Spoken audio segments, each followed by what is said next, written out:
優しい大バカ野郎ってことをな。持ってくれよ俺の体。シャーマーク。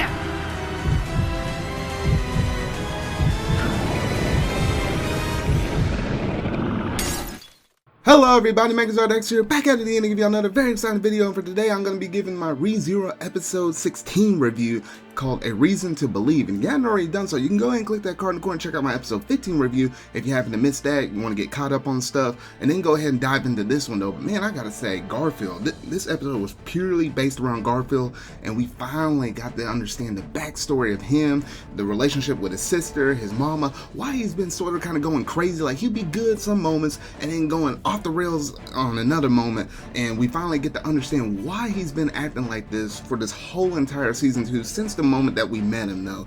So it was just very interesting to see how all of this stuff plays out though. So let's just go ahead and get up into it though. So without any further ado, let's go ahead and dive straight up into this episode review for ReZero Season 2.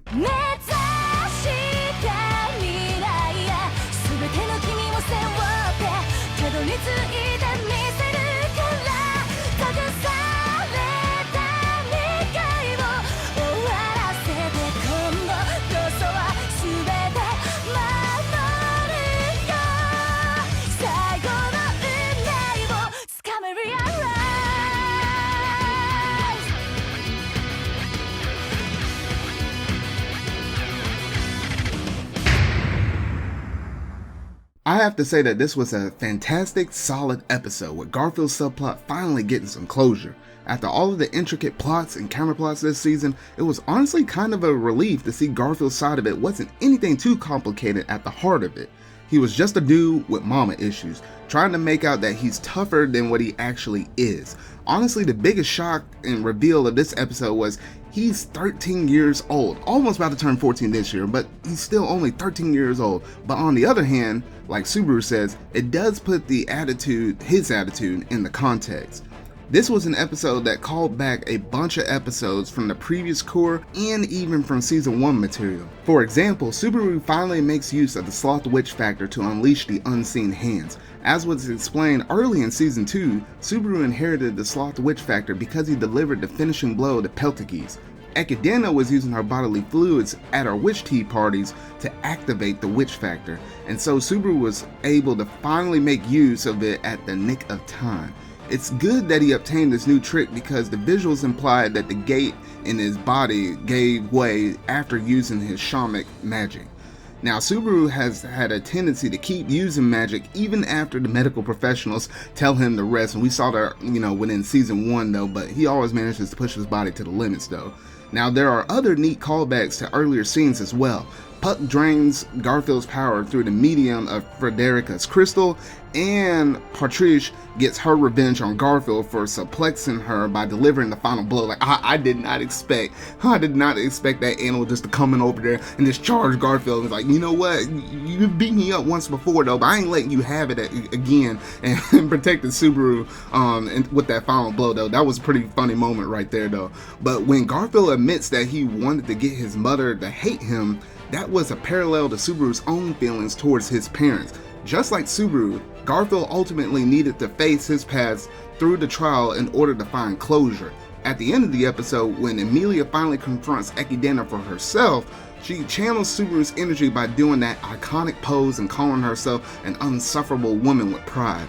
The last bit was especially satisfying, especially that smirk at the end. I always knew she had it up in her though, and I don't know, it was just that little scene right there that just got me to smile like that. I was like, now that's the Emilia I can truly get behind.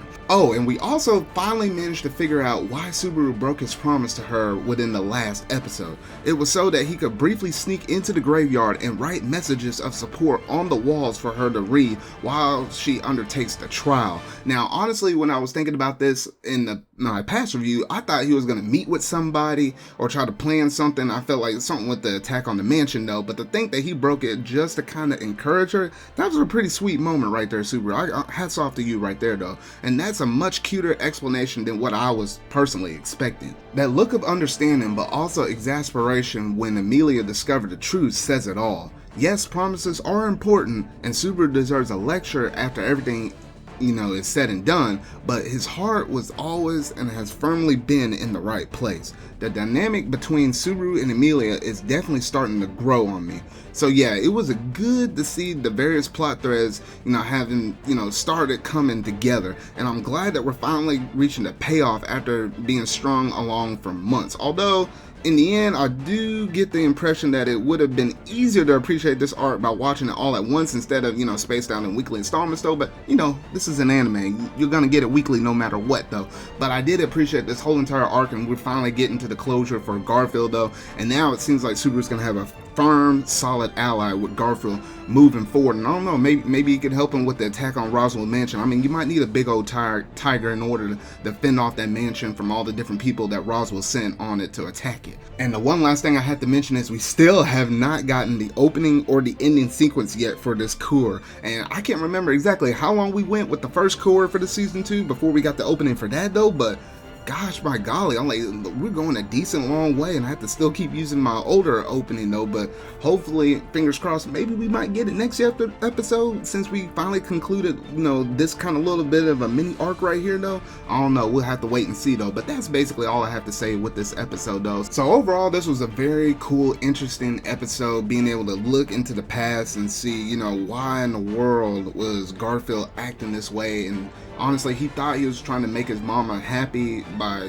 trying to push himself away from her because he wanted her to have her ultimate happiness. But at the end of the day, she was really trying to do stuff for him as well as his own sister, trying to find their father. So it's nice to be able to see that kind of closure, through all of that.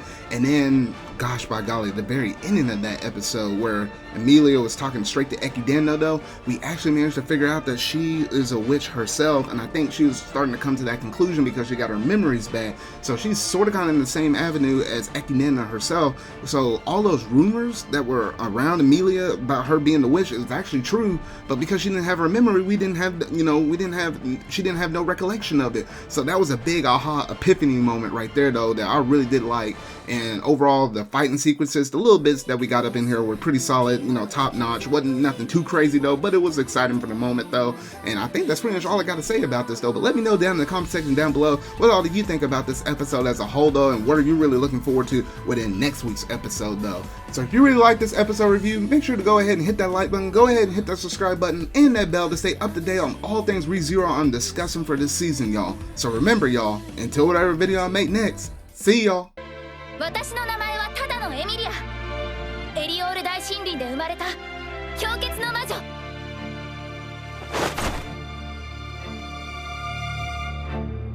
同じ魔女の悪意になんて屈してあげない。私、面倒くさい女だもの。